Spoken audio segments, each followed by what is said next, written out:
Good evening. Welcome to another investigation into what's going on in this weird world that we live in. And the chat room is stowed. Wow. Good evening, everyone. Did you miss me? Julie, Beats and Tapes, Shanty, Red Eye, Shalini. Shalini's got a new TV. She's seen me in my full glory. Beats and Tapes. Who's missing? Espresso Mechanic. Yep, that's grand. Nice busy chat room. Now remember, people, if you haven't been here before, why not? And secondly, if you want to chat, all you need to do is subscribe. You don't need to pay anything. You don't need to even wait. You just subscribe and boom, you can chat straight away. That goes for all you fine people on the vertical chat as well. Yeah, I'm feeling a bit better. I've mainlining, well, I'm not mainlining anything, but I've taken a fair percentage of my vitamin D allocation. I'm not suggesting you do or don't do that. That's entirely up to you, but because we don't give medical advice on this channel. But yeah, I like to take vitamin D when I'm not feeling too good. And in fact, I take vitamin D every day anyway. Because in Scotland, you don't get enough vitamin D. Saw the sun today, mind you. I was out at a funeral. But hey, you know what? These things happen. And that's one of the things we'll be talking about tonight. They've been there for weeks, Shalini. You just noticing them. Good grief. It's just because she's got her huge big TV now. Right. So we'll settle down and we'll get into it. If you like the channel, remember, share, subscribe, evangelize, tell people. That means I get a bigger audience, and there's always a chance of someone maybe dropping a donation in at some point. But hey, there we go. Right, let's crack into it. Right, what I'm gonna tell you may make you angry, may make you furious. And maybe it should. So on October the 2nd, 2025, just five days ago, during Yom Kippur, the holiest day in the Jewish calendar, I believe, correct me if I'm wrong, a terrorist named, and these are facts, YouTube, we're dealing with evidence-based facts. It's an evidence-based channel, and this is what we've been told by the government. So a terrorist named Jahid al-Shami drove his car into worshippers outside the Heaton Park Hebrew Congregation Synagogue in Manchester. He then attempted to storm the building with a knife. Adrian Daulby, a 53-year-old hero, stood behind the synagogue doors with others, physically barricading them to prevent him entering the premises, preventing what could have been a tragic massacre, even. And they succeeded in preventing him entering. He couldn't get in, but Adrian Daulby died anyway. He was shot by the police. Now, as an ex-firearms cop, initially I was astounded. Not incredulous, because this could always happen, but I was astounded that it had happened. But maybe in fact I do need to explain a lot more. Yoni Finlay, another person who was standing behind those doors, was also shot by the police. He survived, thank you. Thank you, God, for that. Now, before you start screaming in the comments, I'm not here to crucify these officers who pulled the triggers, because they've got to live with these decisions that they've made. And what I'm here to is to look at the systematic degradation of training standards, possibly. Poor selection of weapons, possibly. Problems with the ammunition used, possibly. We've got a lot to go into tonight. And I like to think I know a little bit of what we're talking about, because I was an Authorised Firearms Officer. I was crewing an armed response vehicle for over 3 years. This was my daily bread and butter. And I just find it incredible that this happened. And I think, and I am perfectly accepting any contradiction if you can tell me it's different. But I think standards have degraded. Excuse me, I've got a bit of a cough. Right. So, 20 years in the police service, retired early due to a skiing accident. We'll talk about that some other time, perhaps. But then continued to work in IT and went through universities and ended up actually working for the police IT department fairly recently, in the last 10 years. Spending a lot of time in there, almost 9 years. So, and at the highest level as well. So I know the police, and I know exactly how the police in Scotland works. I've also been to the College of Policing, where I've given them lectures and taught them on how to use some of their IT. So I know some of your English differences, but generally, all the police forces in the UK now follow a standardised firearms procedure. And there's going to be changes there as well. And standardised firearms weapons. So they're very similar. So I've spent hours researching this. And I have, because I had to bring myself up to speed on the current legislation and the type of weapons and rounds that the police are using. So I think if the police forces are applying the standards that are written down and suggested, then I really think that standards have degraded. So you've all heard about this attack. Did you know that one of the victims was killed by the police? Did you know another was shot and wounded by the police? Did you hear that, or was that news to you? So let me go back to the 1980s and the early 90s. Margaret Thatcher's Britain, the height of IRA terrorism. Urban crime was fairly rampant. Police firearms training was taken seriously, very seriously. When I qualified as a AFO, I didn't just attend a course and tick a box. I entered a continuous regime of training and assessment that would possibly make modern officers weep. And here's what training looked like, especially on the ARV side of things. So 2 full days every single month, 2 full days of firearms training, that's 16 hours of intensive practical training. And that training meant physical activity, often outdoors, shooting on outdoor ranges, shooting in indoor ranges, shooting on video screens where you were dealt with scenarios, close quarter self-defense shooting, shooting in the dark, shooting in the light, shooting from behind barriers, from cover, all sorts of scenarios. We even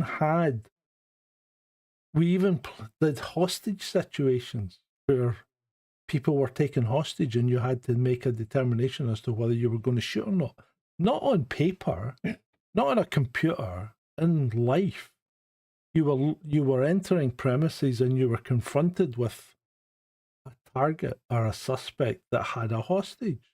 And you had to make decisions right there and then.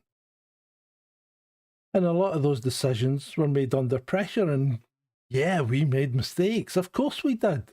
Because the first time I entered with a handgun drawn, entered a room, for some reason I did this. And I thought, well, that's what they did in the TV, because, you know, this was us just starting our training. And you don't want to shoot anyone and I was pulled up for it straight away. You point your weapon where you're looking. So every time you see a cop do this on TV, never been taught that, you've got your weapon out, you are looking where the gun is pointing. If you are looking to the right, you are turning to point the weapon to the right, because if you see something you need to take on, if you're doing this, what are you going to do? It just doesn't work. So it's ingrained into you. It's muscle memory. You point where you look. So when you look under a desk, your gun is pointing at where you're looking. When you look down a corridor, your firearm is pointing where you are looking. We did live fire exercises with our service weapons, with the weapons that we would use that were in our ARVs that were stored in our police stations. We didn't get to take our weapons home. You're not allowed firearms in the UK, especially not handguns. We did tactical scenarios and we did decision-making drills. And we did all that about 192 hours annually. And that's just from the monthly training. And then every 3 months, we faced the check shoot. Now, I was speaking to one of my my relative's brother-in-law today, who is also was in the police. He's retired, and he was in the ARV as well, but decades after I was. And he said they did a check shoot at every training, so maybe they even increased the standard slightly. So a full day assessment for the check shoot. It was 8 hours. We did 50 rounds on our check shoot. My brother-in-law said they had a 20-round shoot. The pass mark for ours was 92%. If you drop below 92%, you effectively failed. So for 50 rounds, that means you've got 56 rounds, 46 rounds, in the 7 ring on the target. Every other round must hit the target. And that means, if you think of the target, police shooting, people talk about this all the time and talk about the police shooting to kill and all this. And I've been through that before, but the police don't shoot to kill. The police shoot to stop. And to stop someone doing something, you've got to hit them. If you miss them, you're not going to stop them. So you've got to hit them. So the first priority is you hit what you are shooting at. And in this case, if it's a suspect and it has to be done, then you are aiming at the centre of mass, which is here, right in the middle of your body, right? And that's where the bullseye would be on a target, on a man-shaped target. And the 7 ring would be out towards the edge, Be a wider ring. Anything off the target, and that was considered almost an automatic fail. You got a redo, but you had to come back and do that. So that was our pass mark. Now, I think it's dropped. I don't know if it's dropped in Police Scotland, because this wasn't Police Scotland, this was Strathclyde Police. And just to give you a picture there, Strathclyde Police was a big force in Scotland. So we had a lot of money. So maybe we spent more money on our training than some of the more rural forces. Strathclyde Police was 7,000 cops, so I think we were like the second or third biggest police force in the UK after the Met. Hi, Craig Burns. Good to see you. Excuse me. So during that check shoot, we did that 4 times a year every year, so that's another 32 hours. That works out about 224 hours annually of training, and our bosses hated us being firearms officers, because if you weren't in a specific firearms role, because I was in the traffic, or was that division to start with, but then I moved to traffic, and your bosses hated it because you were pulled away for firearms training every month. So that was 2 days they lost you. But I've got to say, I loved it. I loved doing it. So that's 224 hours every year. That's nearly 6 full weeks. 6 full working weeks dedicated solely to maintaining firearms competency. And the 92% pass mark, that wasn't negotiable. It just wasn't. You either hit your targets with precision or you lost your firearms ticket. And my colleague, who, or my brother-in-law, who was in an ARV as well, but decades later, he was the same. He said, although they had a 20-round shoot, which was a lot less, but if you failed the shoot, you were out. That was it. You lost your ticket. So my service weapon was a Smith & Wesson .357 Magnum revolver, and it was loaded with .38 special plus P ammunition, semi-wad cutter. And semi-wad cutter rounds are renowned for their accuracy, and they make really nice holes in targets. They're very accurate, and at 7, 10, 15 meters, we were making groupings that were like this in the target. You know, one shot, one shot, one shot, one shot, right beside each other. Like little binoculars almost. Because as part of the training, when you're firing at that centre of mass, you want to make sure you hit it, but you're going to put 2 rounds down just to make sure that you stop. This isn't about trying to kill anyone. This is about stopping someone who is a danger to either yourself or the public, more likely the public, but you stop it, or is going to cause a danger to a larger, wider amount of people. So that service revolver was a double action revolver, i.e. that means you can pull it to fire, which needs about 13 pounds of finger strength, or you can cock it, and then it was on a hair trigger. We never, ever cocked it, because all you need to, it needs like 2 pounds of pressure when it's cocked. If you just, you looked at the trigger the wrong way, the thing would go off. So we always did a full pull. So loaded weight was approximately 1.2 kilos. Iron sights only, no optics. We had no optics on this weapon. And a mechanical reliability that really was second to none. The only time it never fired, in my experience, was what's called a light strike. And sometimes the firing pin hits the round and the round doesn't go off. That's the only times I've ever seen any kind of failure. And the revolver was a precision instrument. Those semi-wad cutter ammunition is designed to punch clean, accurate holes in targets. We weren't focused on tactical stopping power, because we'll get onto that later if you want, or reducing over penetration. At this point, we were focusing on hitting exactly what we aimed at every single time. And there's something critical about that ammunition, the Special Plus P. There's significantly lower penetration capabilities than most modern police ammunition. That becomes very important. Very, very important. So they had lower velocity, they had heavier bullets, they reduced likelihood of overpenetration through doors, walls, or other barriers. And it becomes absolutely crucial when we discuss the Manchester incident. Excuse me, I do have a tickly throat. Oh.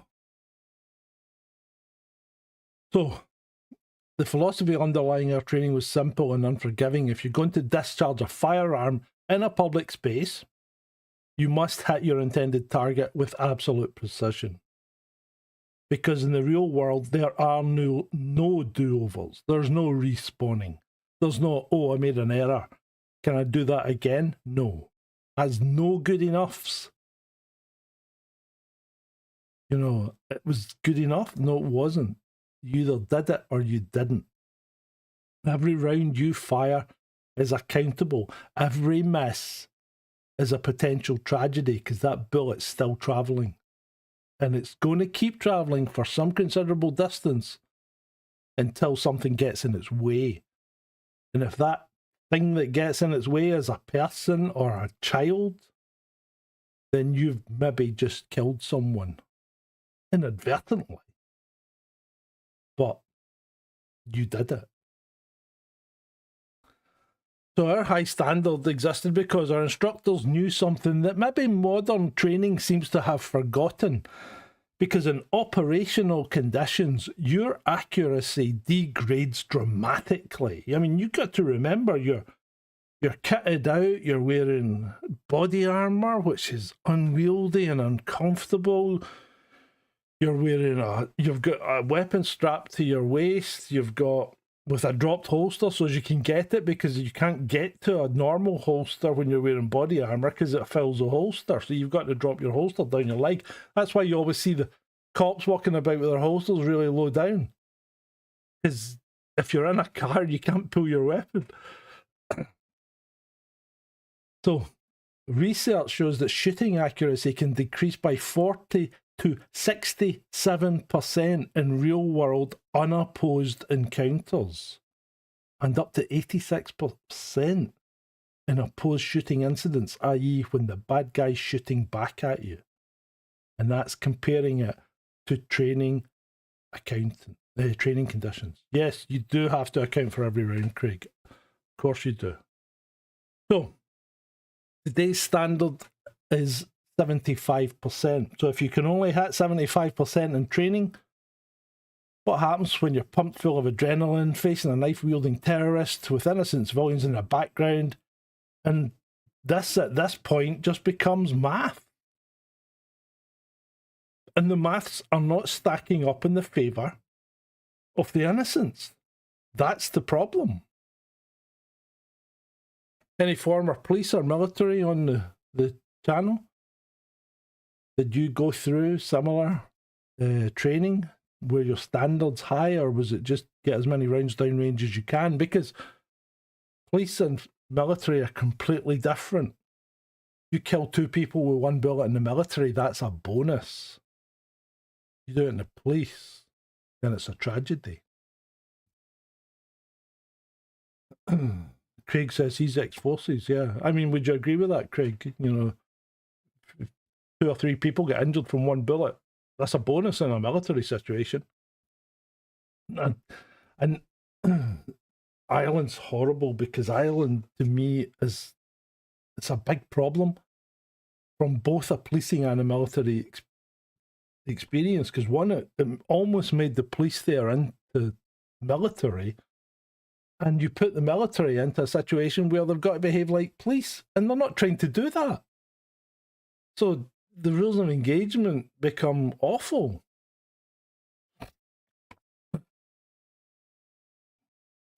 So good to know that you were trained to that standard, Craig. That's excellent. So today's firearms officers face this as what they face. And keep these numbers from what I was telling you for comparison. The initial course is 12 plus weeks. Now, this is great. This is probably longer than my initial course. So I've got to give credit where credit is due. They have an annual qualification. That's once per year, and that's down from quarterly and down from, I think when I wasn't in the ARV, it was every 4 months. So then it was like 3 times a year instead of 4. But even so, today you're down. The annual training minimum is 120 hours. 120 hours is the annual training minimum. And unfortunately, most forces take that as the maximum as well, because training costs money.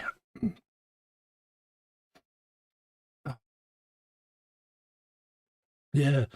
The rules of engagement for military in a policing situation is just awful, Craig. That's the problem. It's not fair on either side.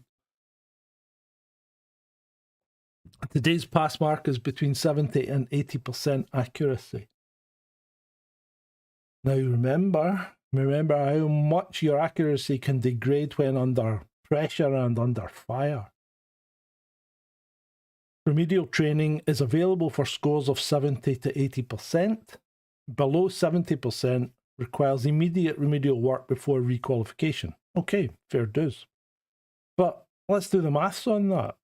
So we did 224 hours annually.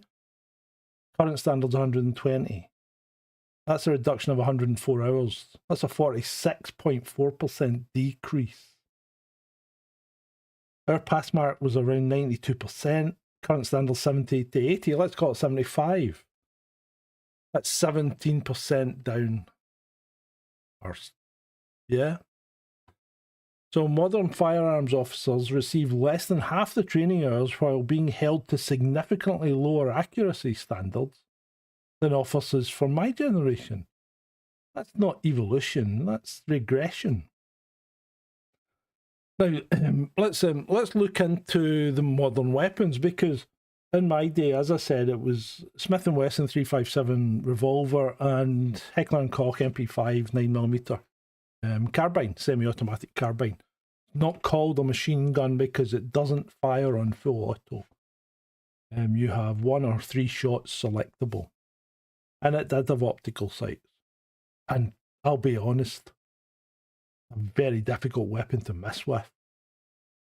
Excellent accuracy on that machine. Right. So today's AFOs carry the Glock 17 9mm semi-automatic pistol as a sidearm. It's a fine enough weapon. Built in Austria, I believe.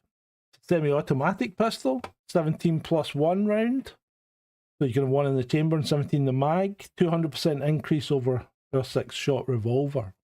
Loaded weight is 0.92 kilos, 23% lighter than the 357. 9mm NATO hollow point ammunition. Multiple optics are available. It's got a NATO bar, so you can mount all sorts of different scopes and things on it, lights on it, stuff. You can do that. The Glock's more modern, lighter, holds vastly more ammunition and offers significant technological advantages. 9mm hollow point ammunition is designed for tactical stopping power and reduced over-penetration risk. A sensible choice for urban environments. But here's the critical question. Does having a better weapon compensate for having less training and lower accuracy standards? Because, I mean, I'll tell you right now, the answer is no. It can be nothing but no. A superior weapon in inadequately trained hands is potentially more dangerous than a basic weapon in expertly trained hands. I mean, this applies across a whole swathe of things. Look at photography. You know, give a top-class photographer a really basic camera, and you're still going to pick out a better picture than, you know, the best amateur with the best of gear. Look at the guys that wear things on their heads playing with their AK-47s and sometimes self-annihilating themselves. Right, so we need to discuss this as well. The new carbine that's in use by, I believe, all the current UK police forces use the Heckler & Koch G36C. And that's an interesting weapon because it's pretty crucial, I think, to understanding this Manchester tragedy. Greater Manchester's Police's armed response vehicles don't just carry the Glock 17, they also deploy the H&K G36 carbine. And it's chambered in a 5.56 NATO round. So, specifications. It's a semi-automatic carbine, 5.56mm NATO ammunition. UK police forces use Federal 55 or 62 grain tactical bonded JSP rounds. The only ammunition types recommended by the College of Policing. The muzzle velocity is over 900 metres per second. The effective range is 200 plus metres.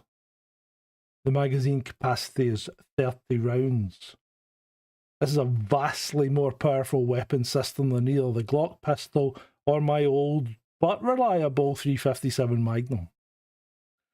And this is where ballistics become critically, and I mean critically important to understand what's happened at the Synagogue.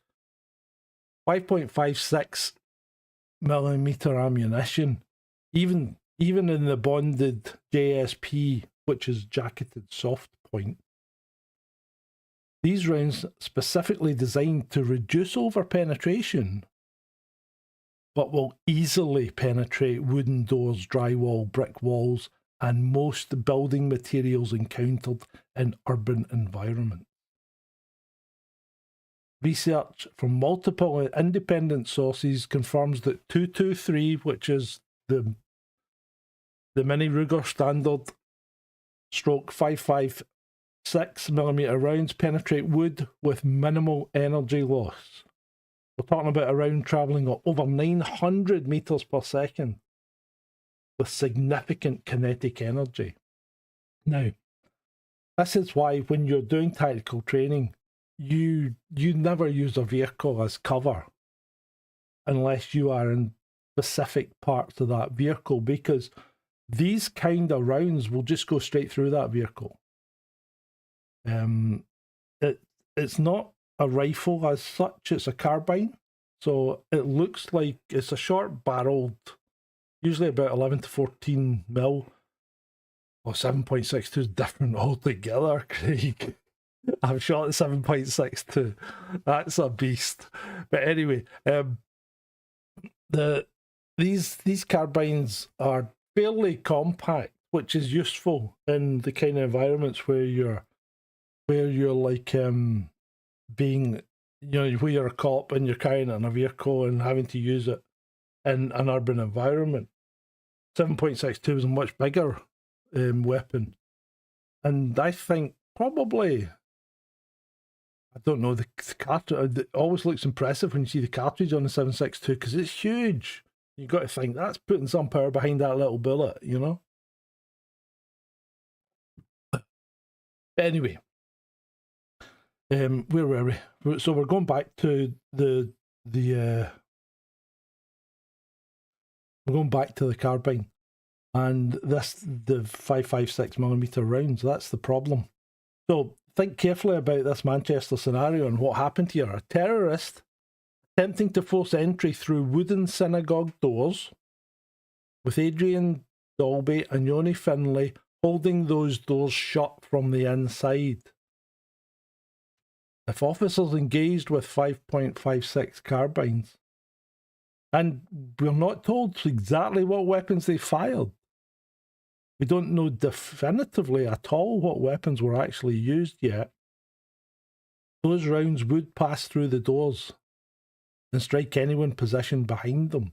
Now, even though, and this is important, even though those rounds are designed to minimise over-penetration, that really doesn't take effect until you start hitting something like ballistic gel or body parts. So, there's a balance here between tactical advantage and being able to shoot someone through a wall and being able to hit someone without going right through them and killing the person behind them. So as I was going on about earlier, I was talking about tactical training and not using a car as cover, because those kind of rounds will go straight through a car. Unless you're behind a wheel, preferably the wheel behind the engine. So you've got an engine block and a wheel just to deflect anything that's coming towards you. Do not, and the wheel's useful as well because it covers your ankles. Because one of the things we were always taught was if you look under a car and you can see the guy's ankles, well, there's one way of bringing them down. But that's a whole different ballgame. So let's go back to the 38 Special Plus P rounds that we used in the Magnum. They had significantly less penetration capability, lower velocity, heavier bullets, bigger bullets, reduced likelihood of over-penetration through structural barriers. So less firepower, less range, less capacity, but also substantially less risk of what they term friendly fire. I hate the term because there is no friendly fire. in my view, it's collateral damage through intermediate barriers. Now, some of the 5.56 rounds will go through 9 interior walls before they would even start the slowdown. So I don't know how many rounds they shot, Shalini. That's not been released yet, or I haven't had it. So the irony here is both profound and tragic, because with modern firearms technologies giving officers greater range, more magazine capacity, better stopping power, more likely to do the job. Because remember, from a police perspective, the job is to stop the person or target or suspect. It's to stop. Hello, Adam. But it's also simultaneously increased the risk of over-penetration casualties in exactly the type of close-quarters urban scenario that Manchester represents. And let's be honest, most of our policing engagements in these kind of situations are in urban environments. Why are we using weapons with a range of 200 plus meters in an urban environment? And here's something that's interesting. The City of London Police, remember, the City of London Police, not the Met, the City of London, because remember that whole mile around the City of London, that's a separate city altogether. Separate mayor, separate police force, separate council.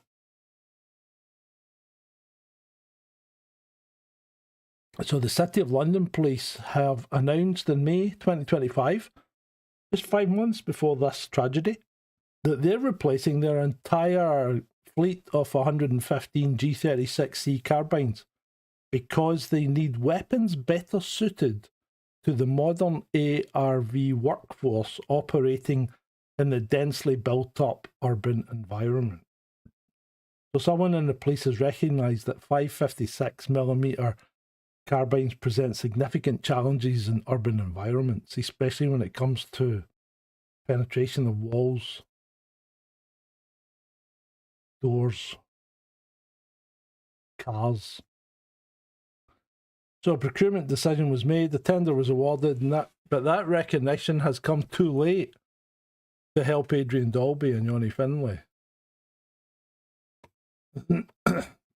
So, what about you, Craig? What do you think that, from a police perspective, we should be using in urban environments?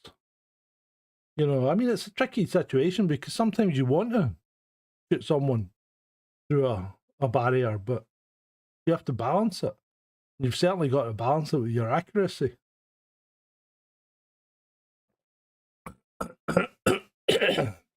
Excuse me. Modern firearms training has undergone what's called a philosophical evolution. Instead of focusing primarily on marksmanship, actually hitting the target, the emphasis has shifted to tactical decision-making, scenario-based learning, and stress management. So the modern training priorities appear to be situational awareness and threat assessment. Okay, that's crucial. Legal framework and Human Rights Act compliance. Yeah, that's kind of handy, isn't it? So you've got to weigh out whether you can legally do something while someone's shooting at you. Okay. Scenario-based learning with video simulation. We did that as well. That's not new. Close on force training with FX ammunition. So that's like firing blanks and things.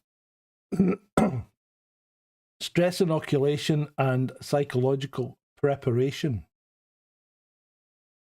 Multi-agency coordination and tactical command structures.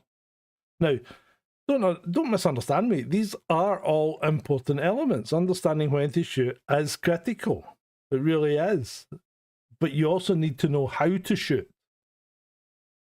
Making training to marks... Sorry. You don't replace marksmanship training with decision-making training. you add decision-making training to marksmanship training. Because all the tactical brilliance in the world means absolutely nothing if you can't hit your intended target while avoiding hitting innocent bystanders. And when you're firing 5.56 NATO rounds that will penetrate most urban barriers, doors, auto glass, cars, walls, that accuracy becomes even more critical. So since 2003, all UK police firearms training follows the standardised National Police Firearms Training Curriculum, managed by the College of Policing. This ensures consistency across all 43 forces in England and Wales, something we didn't have in my era. And that's probably an improvement, yeah. And that training includes legal framework training, tactical options and de-escalation techniques, enhanced medical training, including catastrophic bleeding management. We did first aid as well, usually predicated on stopping a bleed or a sucking chest wound. That was kind of where we were looking at it. Basically patch them up till the medic could get there. Professional tactical command hierarchy with specialised strategic firearms commanders and tactical firearms commanders. That's an interesting one. We probably need more of those. The medical training particularly improved after the Manchester Arena bombing in 2017, which is appropriate. Although in these kind of situations, it's very, you don't need armed officers to be doing medical stuff. Matthew, yes and no. You still got homegrown incidents. I mean, I was involved in a fatal police shooting where we unfortunately had to stop someone in Glasgow, and unfortunately the guy died. So, what matters more to you? An officer who understands tactical theory but can only hit the target 75% of the time, or an officer who can hit the target 92% of the time but has less tactical training? You really want the best of both, don't you?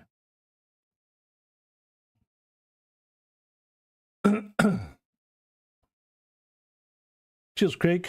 Catch you later, mate. Let me walk you through what happened that Thursday morning, and I'm warning you, it might be difficult to hear for some. So, 9:31, emergency call.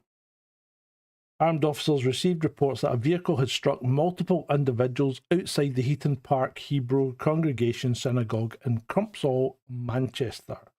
It was Yom Kippur, as we'd mentioned, the Day of Atonement, the holiest day in the Jewish calendar. The synagogue was full of worshippers.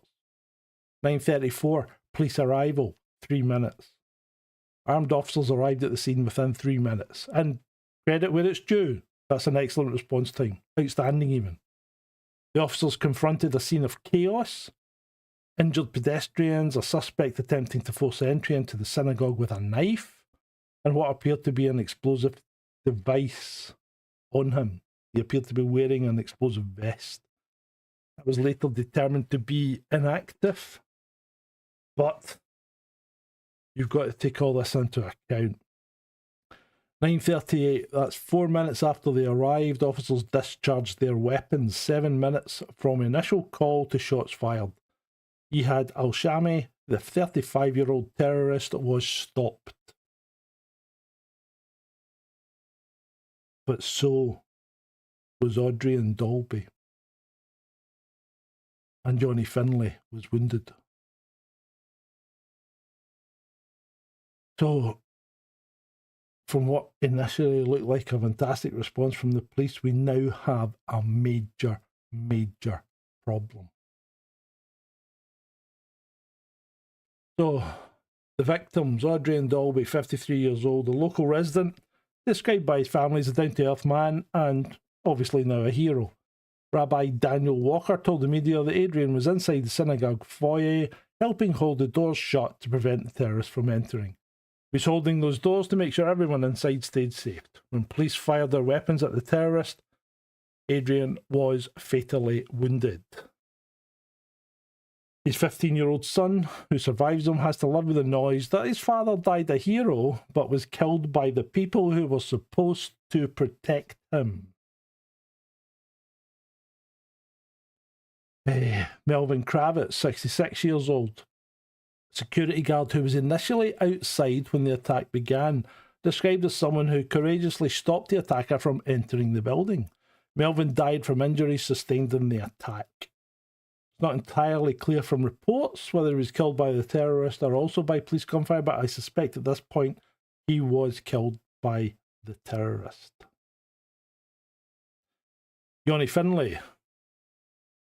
Johnny's 15-year-old son Uriel spoke to ITV News, describing his father as a hero who stopped loads of deaths from happening as he bravely tried to hold the doors shut. Johnny was inside the synagogue with Adrian Daulby, physically barricading the entrance. He was shot by police and survived, currently in hospital recovering from his wounds.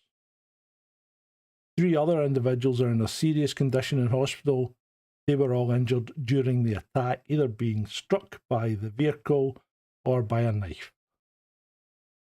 On Friday, October the 3rd,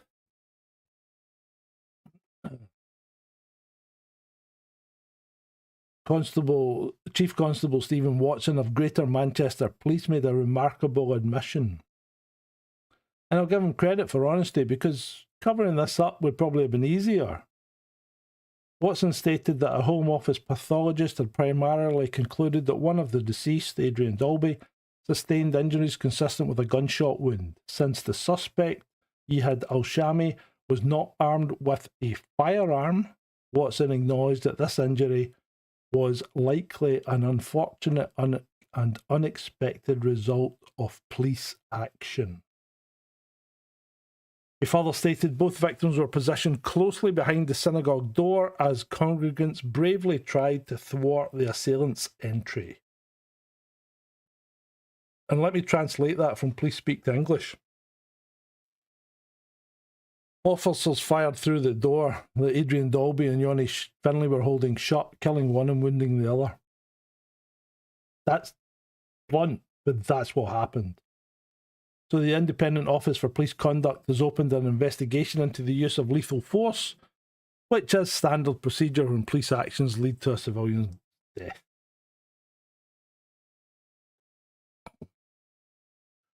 So let's see if we can break down this tactically. So, former firearms officer, out of the police for over 20 years now, so I may be rusty, but let's see if we can do a reasonable analysis here. Armed subject attempting to force entry into the building. Subject armed with a knife and apparent explosive vest. Multiple injured civilians in the immediate area. Hostage situation likely to develop, possibly, with potential for a further mass casualty incident. Officers arrive to an active, chaotic scene. They're working under extreme time pressure and under life-threatening circumstances. We would call this a complex tactical environment. The terrorist was positioned at or near the synagogue entrance. He was attempting to breach the doors, being physically held shut by civilians from the inside. When officers engaged the subject with firearms, those civilians were directly behind the target, separated only by the door and minimal distance. This creates an extremely difficult shooting scenario. You have a moving, aggressive target. You've got limited sight lines and angles. You've got innocent civilians in the immediate background. You've got stress and time pressure. You've got the potential for overpenetration or missed shots. And there is a critical need for extreme precision. And that's where the problem lies, Adam. The odds of that happening are higher than you would expect if you'd been in earlier and gone through the maths with us. So, multiple police rounds struck civilians who were positioned behind the intended target. This indicates one or more of the following. Somebody missed. Simple as that. They missed the target they were intending to stop. The round overpenetrated the door, almost certainly if it was from a 5.56, and even highly likely if it was from the 9mm Glock. Poor angle selection by the police that placed the civilians in the line of fire. We used to get called this all the time when we created what they would call a Chinese firing squad, where we had two officers targeting one individual and they were likely to hit each other because they were on opposite sides of them. You've got to create proper angles. And that's something that you get from repeated scenario training constantly. So it becomes muscle memory. Target identification failure under stress? Unlikely, I think, in this instance, but possible. Or number 5, some combination of all of the above. And this is where the ballistics are crucial. If officers were using 5.56 carbines, those rounds would penetrate wooden synagogue doors with minimal energy loss. Even the bonded JSP ammunition designed to reduce overpenetration would easily pass through that barrier. If they were using a 9mm pistols with hollow point ammunition, penetration is still possible.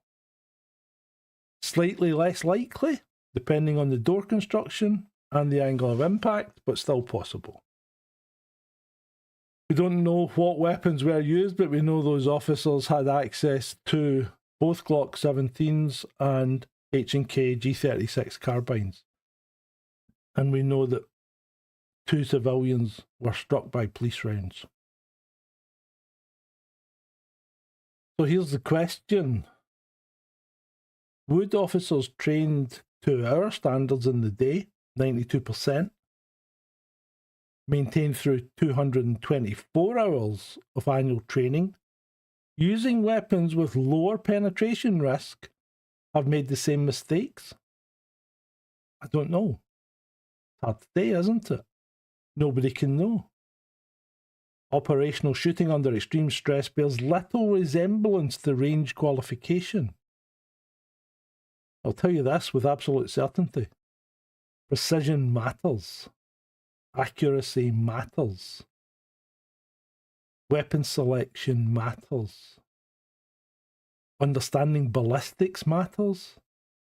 And when you lower the standards from 92% to 75%, when you cut annual training hours by nearly half, when you deploy high-velocity rifle ammunition in urban environments without adequate consideration of over-penetration risks, you are accepting an increased margin of error. And in Manchester, that margin of error was measured in human life.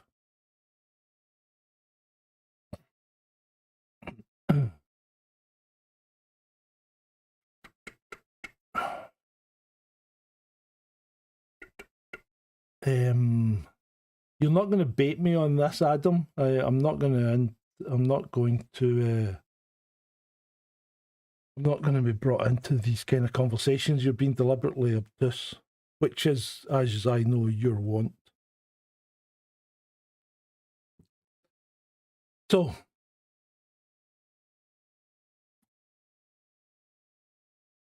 do you think the officers that shot Adrian Daulby should face criminal charges?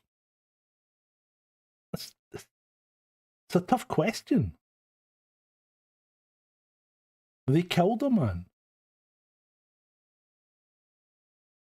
They weren't acting through malice. They were acting to protect others. But by either missing, well, effectively they missed, but by missing, they killed a man. Are they culpable? It's a hard question.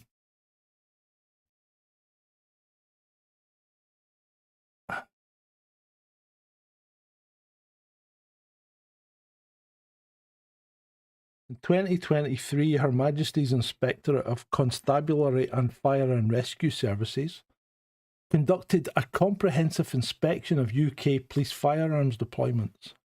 The findings were deeply concerning. And in retrospect, they read like a warning that went unheeded. The report found insufficient opportunities to learn and practice skills for Strategic Firearms Commanders, the senior officers who authorise and direct firearms operations.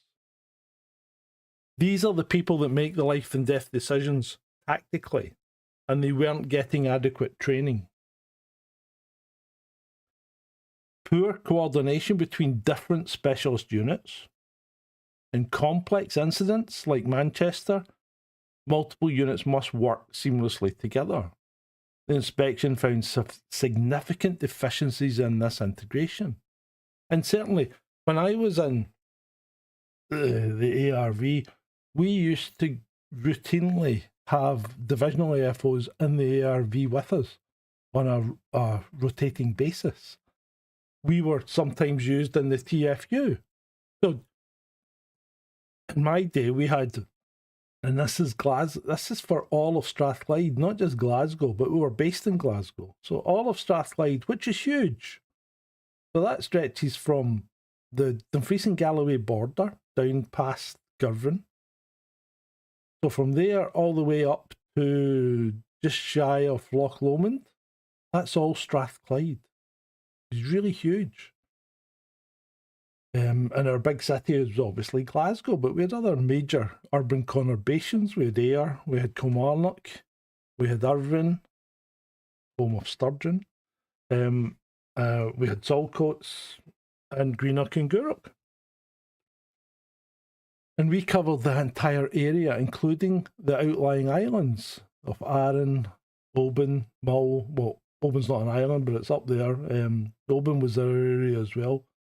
Mull, some other place, which were actually covered by us as well. And we had one armed response vehicle.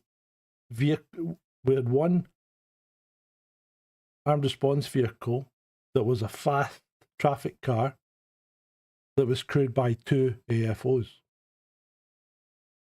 That was call sign Tango Mike 9. We always got there first. We were always first on scene, especially if I was driving. Second vehicle was a Ford Transit. Our vehicle was it started off as a Vauxhall Senator 3 litre, and then they switched us to a Rover, which was nowhere near as good, the 827. The Senator was a much better car. So then the other vehicle was Victor Mike 9, which was a Ford Transit, and that carried 6 AFOs. And they always got there second because we were faster and we were traffic trained. They had a kind of halfway house course, for driving, but nowhere near our level. And, it was a great sort of rivalry because there was no way I was ever letting Victor Mike 9 beat us to a call. And some other guys had, on different shifts, but not with us. But we always rotated through some of the divisional AFOs and things. During the Gulf War, we were triple crewed, so we had 3. We had the two ARV normal traffic guys, plus we had a support unit guy in the back with a carbine. And at that point, we used to run armed up all the time instead of having them locked away. But anyway, right, moving back. So we did have a fair bit of coordination between our different units. So equipment familiarisation was another point that was drawn up. Commanders were not adequately familiar with the weapon systems they were authorising. Imagine a senior officer directing a firearms operation without fully understanding the capabilities and limitations, including over-penetration, the weapons being deployed. That's not theoretical. The report found exactly that was the case. Insufficient joint training between forces and agencies, customs, NCA, CID, drug squad, special branch. Oh my God, some of the run-ins we've had. When you're stopping a guy in a car one night going down a one-way street the wrong way, and he turns out to be special branch, it's like...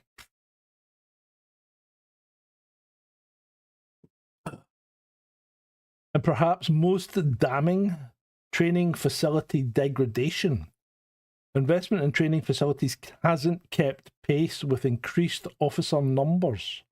Many facilities are deteriorating, potentially impacting training quality. So not only have training hours been slashed by 40-odd%, but the facilities where the reduced training occurs are falling apart. They also found, well, we'll leave that. So they identified specific concerns with Greater Manchester Police firearms operations in detail. This is just Greater Manchester now. They needed a 24-hour specialist commander coverage. So it sounds like they didn't have that. Asset tracking systems were not fully utilised, so they didn't know where all the kit was. Requirement for independent annual armoury audits. What?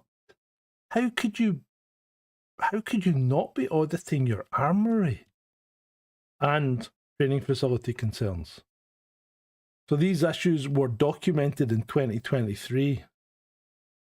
Synagogue attack occurred in 2025, 2 years later. And still we lost a life. So let's think about why we should be angry, because it reveals the likely real reason behind these training cuts. And you know what it is, don't you? The filthy lucre. Training hours reduced from 224 to 120 hours, 104 hours saved per officer annually. Approximate hourly cost, £50 an hour. Savings per officer, £5,200 annually. AFOs nationally, approximately 6,500. Total annual savings, £33.8 million.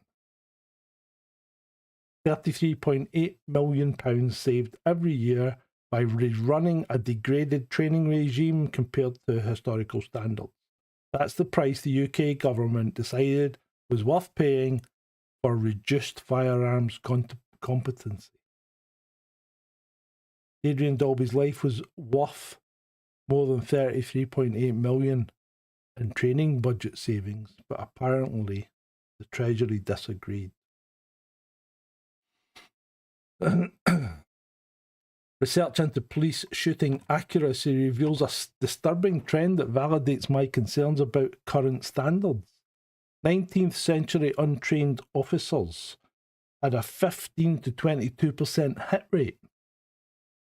Contemporary criminals, untrained, not ex-army, 12 to 28% hit rate.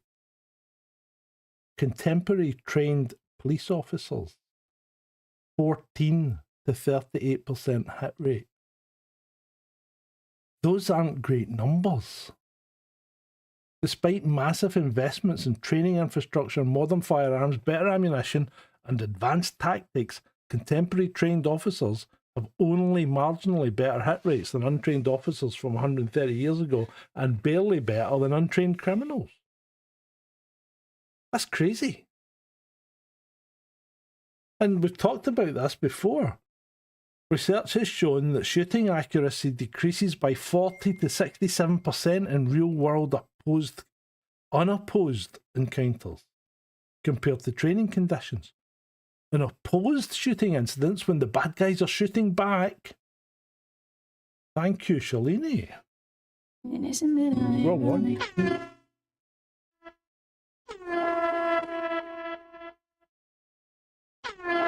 So thank you for that. I appreciate it. So where was I? So we're talking about the dropping of accuracy when someone's shooting back at you. Accuracy drops by 86% on some occasions.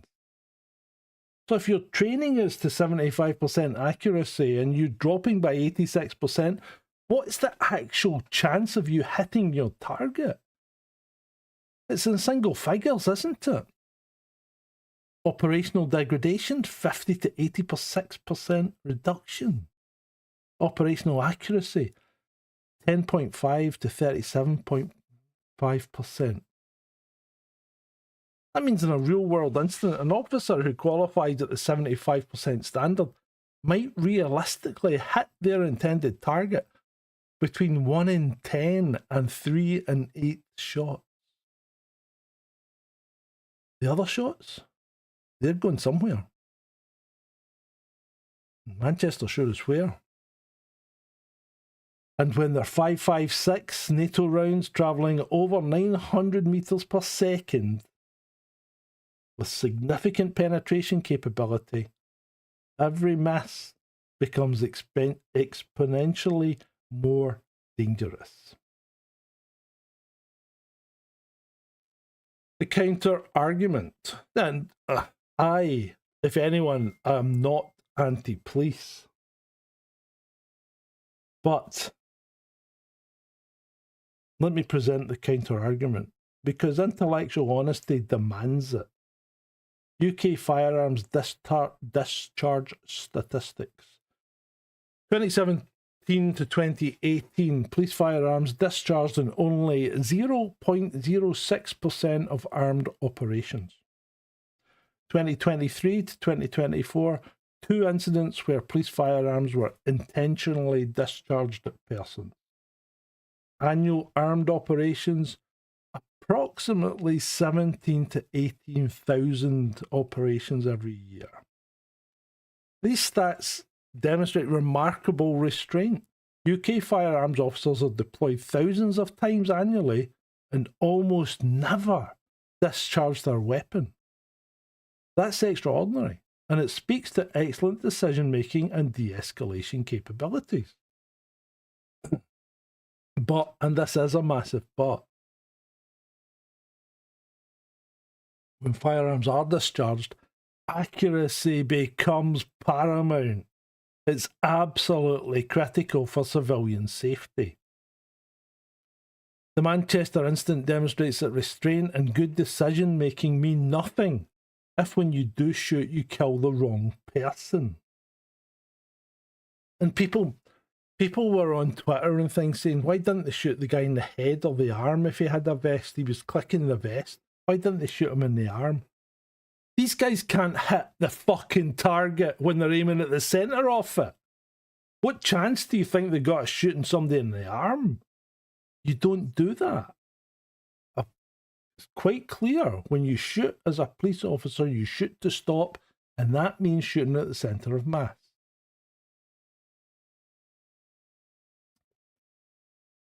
Oh.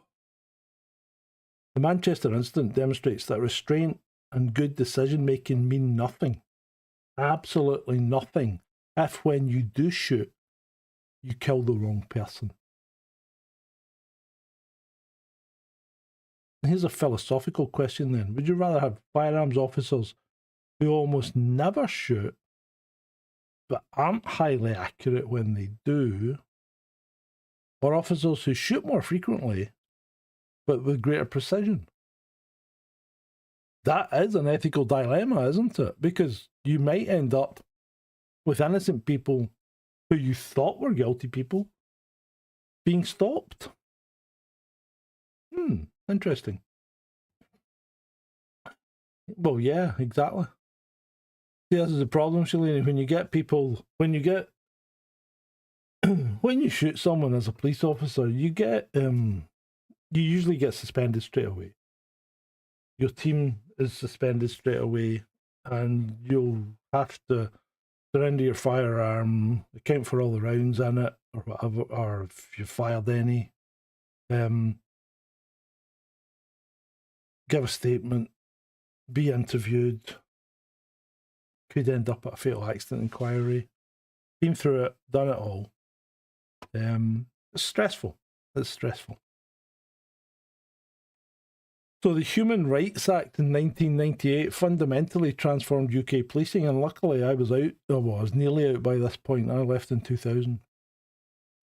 And it particularly transformed firearms operations. And we need to address this because it is central to understanding why training philosophy has shifted. So Article 2 was the right to life. This established an absolute necessity standard for the use of lethal force. Officers must now demonstrate that lethal force was absolutely necessary to protect life, not merely reasonable or proportionate to the threat.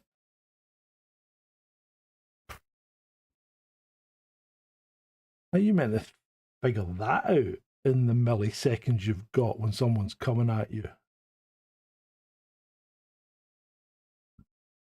And forces must be strictly proportionate to the threat faced. So this creates new legal considerations that just didn't exist in my operational era. Every shot fired can result in criminal and civil liability for the individual officer. That's always been the case, and we knew this. And this creates enormous legal and psychological pressure. And some deal with it better than others. The legal evolution that's necessitated this additional training in legal frameworks, decision making, and threat assessment. And I'm not necessarily arguing against it, because they are important considerations, but here's the objection. The legal framework makes accuracy more important, not less. If every shot must be justified and proportionate, then every shot must hit the intended target. Missing your target and hitting an innocent civilian is the exact opposite of proportionate force. When you're firing ammunition that penetrates most urban barriers, that proportionality calculation must include ballistic considerations. Did the officers consider that they might go through the door and kill someone behind it? They could see people's faces. That's a question that apparently wasn't adequately addressed in the training. These legal requirements should have driven standards up, not down. Up. And the threat environment has changed. So let's not get that wrong, because it's changed quite dramatically since my operational era. And training must evolve accordingly, because in the 80s, the primary threat was traditional crime or IRA terrorism. The engagement types were generally predictable criminal encounters. Ned with a shotgun. You know, guy with a pistol. That kind of people had mental aberrations and lost it and things like that. But the tactics were mainly individual marksmanship and basic team movements. ARVs. The expected scenarios were armed robberies, hostage situations, criminal confrontations, and raids when you had information that someone was in a place and they may be armed, things like that. But the current era, the primary threats are international terrorism, complex urban attacks, county lines drug violence, organised county lines drug violence. The engagement types are multi-perpetrator attacks, vehicle ramming, knife attacks, improvised explosive devices. Tactics have got to be complex, multi-agency responses, civilian evacuations, counter-terrorism operations. So you could expect scenarios like Mumbai, lone wolf terrorism, mass casualty incidents. Completely different scenario.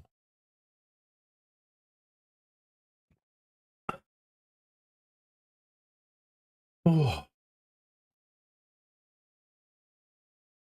Now you don't shoot to stop someone fleeing. Bumblebee's asking the question. Obviously, Manchester claimed to have devices on him to detonate. Do you shoot to stop them fleeing? In the 90s, when I worked, we had few leg injuries. No, that's you don't. And this is one of the things that Hollywood gets wrong all the time. You don't shoot at guys that are running away, and you don't shoot at the legs, because somebody's running, he's already a moving target. So if you're going to shoot at him, you've got to hit him in the centre of mass. Always centre of mass. You're not going to aim at his head, you're not going to aim at his legs, you're not going to aim at his arms. He's running away with a firearm and you think he's going to do something, and you're still going to shoot him. Yeah, you're going to shoot him in the back. But you do not shoot people to stop them running away. You shoot to stop them. Whether they whether they're able to run or not after you've shot them, that's a different question. That needs to be dealt with. So, the Manchester attack perfectly illustrates modern threat profiles. Vehicle ramming combined with a knife attack and a inactive explosive device. So, way more complex than the threats that we trained for in the 80s.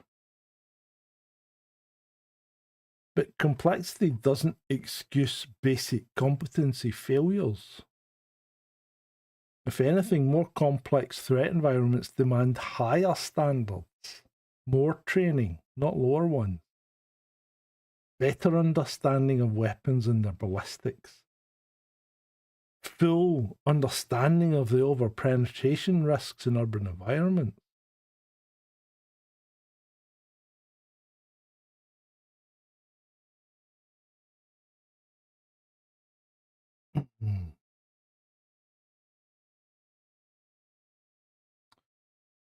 Yeah, I think we all deal with these things differently, Bumblebee, don't we?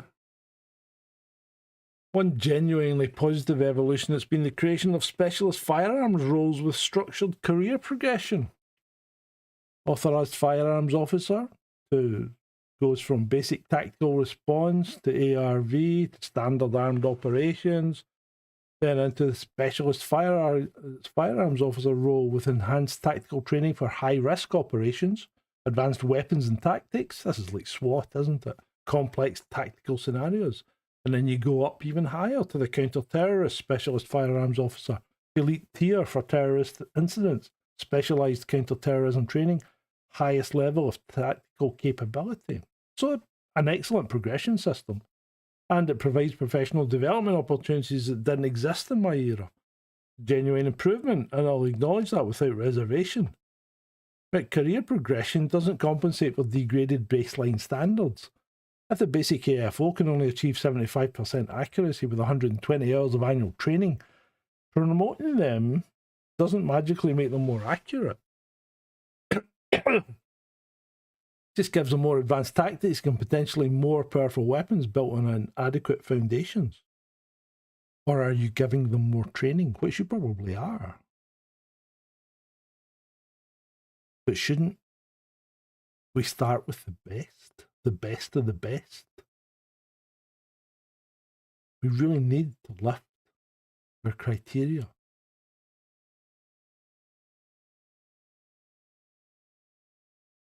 Modern medical requirements. Hearing requires unaided hearing test. Vision, binocular 6/75. Worst eye 6 out of 12. Visual field minimum 120 degrees horizontal by 100 degrees vertical. Cardiovascular comprehensive assessment using ECGs, respiratory lung function testing, and a job-related fitness test. Annual aerobic fitness assessment. Fair dues. Fair dues. Psychological assessment, stress response evaluation. Some people deal with these issues better than others. Some people volunteer and then realise they shouldn't have. And that's why usually AFOs are always volunteers. Nobody's ever pressed into it. I don't think we had tasers in the 90s. We didn't.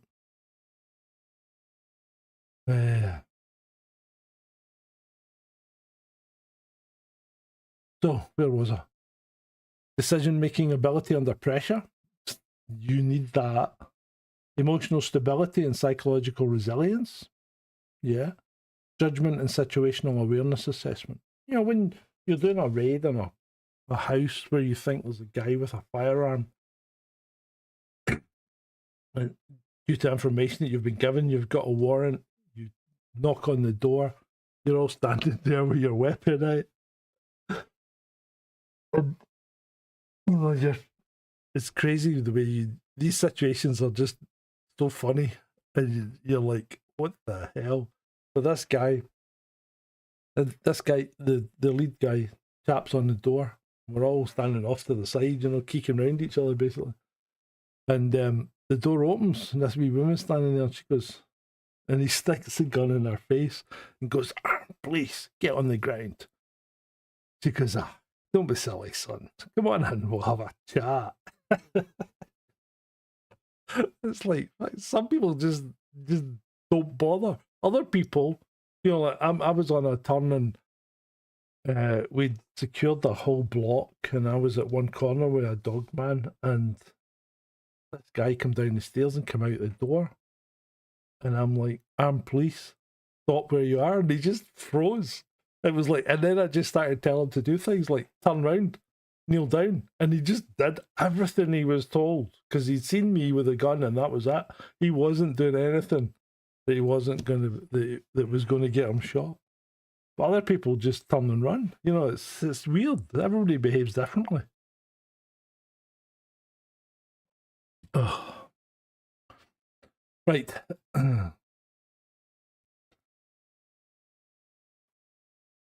So, even if you do get the best of the best, that doesn't compensate for inadequate training.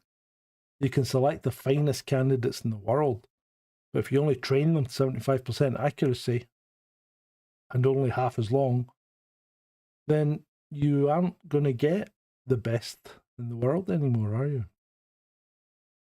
You're still going to produce inadequately trained officers.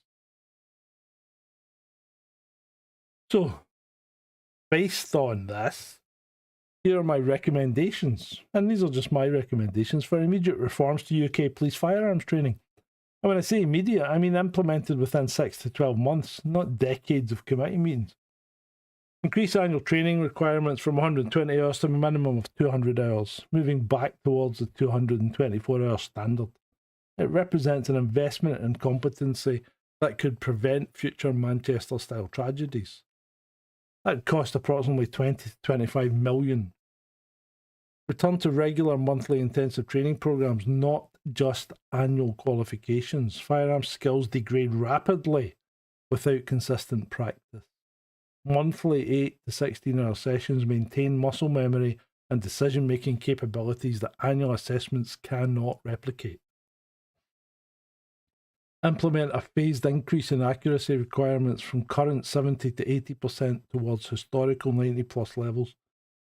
Not demand an immediate return, but it would be but phase it in over maybe 3 years.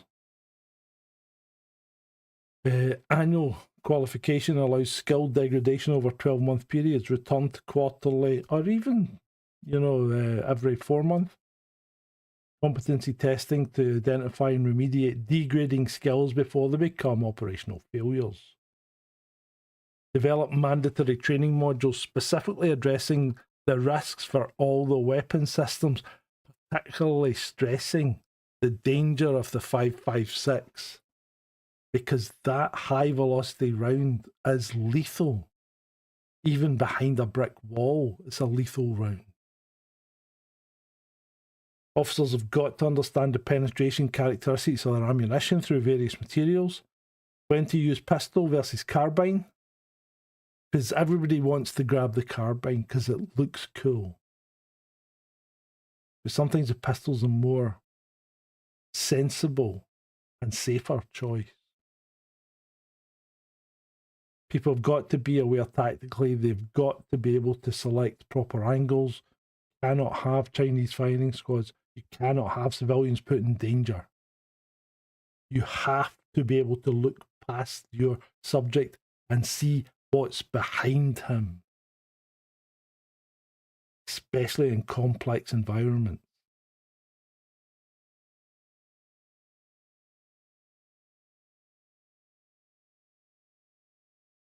I think we need to develop specific training scenarios for situations involving armed civilians defending against attackers. Because we've seen that. A modern threat profile that requires specialised training and friend-foe identification under stress. Backdrop awareness with civilians in immediate proximity. Weapon selection appropriate for tactical environment. Ballistic considerations for various barrier types. Conduct immediate review of the 5.56 carbine deployment protocols for urban counter-terrorism operations. City of